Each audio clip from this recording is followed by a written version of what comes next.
your friendly neighborhood quarter guy here, and first off, I'd like to tell you my thoughts on the Splatoon Global Testfire, which took place Friday and Saturday. I gotta say, I really enjoyed it. I had a lot of fun with it, when I could get connected that was. There were a lot of people who really wanted to get in, so... Yeah, Nintendo, you might want to look into those server problems you might have. But as for the game itself, I had a lot of fun with it. The controls were intuitive, the gameplay was fun, I really enjoyed using the weapons. My favorite to use was the Splat roller because it covers a lot of ground really quickly and can run over enemies like nothing. In fact, it might even seem a little bit OP. One thing I really enjoyed while I was waiting for a match was one of the mini-games that was played there. It was like a squid jump mini-game. Yeah, that was a lot of fun. So, after playing the Global Testfire Splatoon, I can say I'm really excited for the game. I just know it's going to be a lot of fun, probably more so than the demo was. So, yeah, it looks like it's going to be very promising. I really hope it sells well. I really do. Yeah, games like Codenames Team and The Wonderful 101 didn't really have spectacular demos as far as showing what the game can do. It basically just showed what the game does and not much else. Sadly, that might have contributed why they didn't sell so well. That and there were original IPs from Nintendo which haven't been doing so hot. That being said, I have to question one thing about the Testfire. Nintendo was advertising a pre-order bonus for those who pre-ordered Splatoon via the Global Testfire app. A special piece of gear that could only be used during the Testfire. What kind of sense does that make? I have to say, since the Testfire was only done over such a short period of time, what was the point of advertising a special set of gear that could only be used during it, and could not be transferred to the full game? I'm sorry, Nintendo, but that was a very stupid decision. Kind of like your YouTube policies. And having Pokémon Shuffle be overdependent on microtransactions! I hate microtransactions. Please don't make them your eventual norm, Nintendo. That's one of the reasons that a lot of American gamers tend to look away from the mobile market. Yeah, there are good mobile games out there, but there's a lot of crap too. Speaking of Nintendo, I heard this week that they were going to be partnering with Universal Studios to make rides for their theme parks. Interesting. Though I'm not really sure what to think, to be honest. I mean, Universal Studios are popular, yeah, but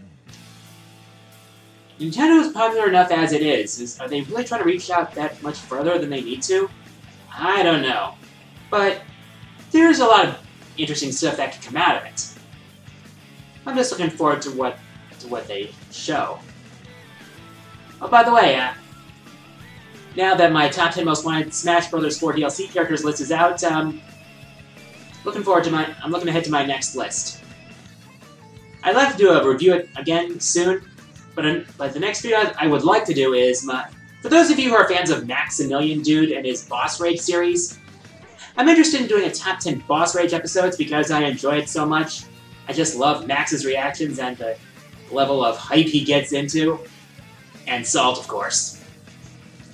But after that, in order to reach out to my fan base that happen to be PC gamers, I would like to do my top 10 favorite games that I played on Steam.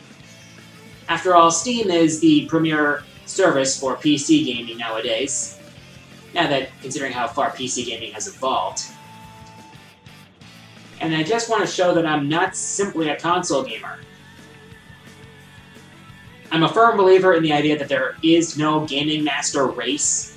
They're just platforms and the people who play them. So that's what I'm hoping to do in the coming months. Anyways, onto the fourth wall mailbag. Remember, if you want to send me a question, go to my channel, click the About tab, click the Send Message button, and write your message and send it to me. First question comes from Matthew Strittmatter, who asks, do you plan on doing a countdown to vote into this year's E3? Considering that June is going to be the month that I want to do the top 10 boss rage episodes, I am going to say no. And to be honest, I'm not quite as excited for this year's E3, considering that Zelda got pushed back to next year and that they're not going to show off Zelda at this year's E3. That was going to be one of the big things for Nintendo this year. What a shame. Though I will be taking a look at the other conferences. Maybe I'll do reaction videos to some of the conferences.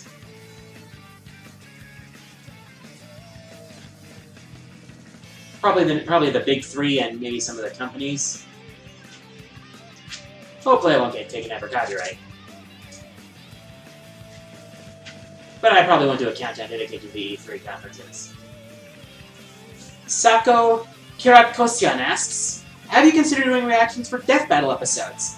As a matter of fact, I have. In fact, I tried to do a reaction to Iron Man vs. Lex Luthor, but it was the first time with my new editing software and I was still getting used to it, so I kind of messed up there. Therefore, that reaction video kind of fell through. But I will do one for the upcoming episode of Beast vs. Goliath. That's gonna be fun. Andrew Collins asks, are there any heroes in video games that you heavily dislike? Vaughn from Final Fantasy XII. Vaughn was as bland as white bread with butter. He had pretty much no personality, he was stiff as cardboard, and he pretty much had no point whatsoever. There were other characters in the game who could have been better leading protagonists, like Bosch, or even the self-proclaimed leading man, Balthier. They would have made better protagonists than Vaughn. In fact, from what I hear, Vaughn was made the main protagonist at the last minute. Seriously, Square Enix, why do that? You just don't do that. It just doesn't make sense, it doesn't make for a good character, and it doesn't make for a good story. I'm sorry, but that's the way it is. That's probably my most disliked hero in the game that I've played. Dark Mario 898 asks, what's the first shiny Pokemon you ever encountered? Ah, yeah, I remember it. It was a Zubat in Pokémon Gold. It's like, when I first saw it, I was like, what's with this? Looks different. You know what? I'm gonna catch it. So I did. I only later found out how rare they were, except for the red Gyarados and event Pokemon, but I have to admit, I lucked out there. Eventually, I raised it into a Crobat. That was wonderful. And sadly, considering I was still in college at the time, I really didn't. And this was before Pokemon really became competitive and all that, so I really didn't get into the whole battling aspect of it. Of course, if I could take that Crobat from Pokemon Gold and add it to today, I would definitely use it. Final question comes from Jonathan Kimmel, who asks, got any grapes? What do you think this is, a lemonade stand?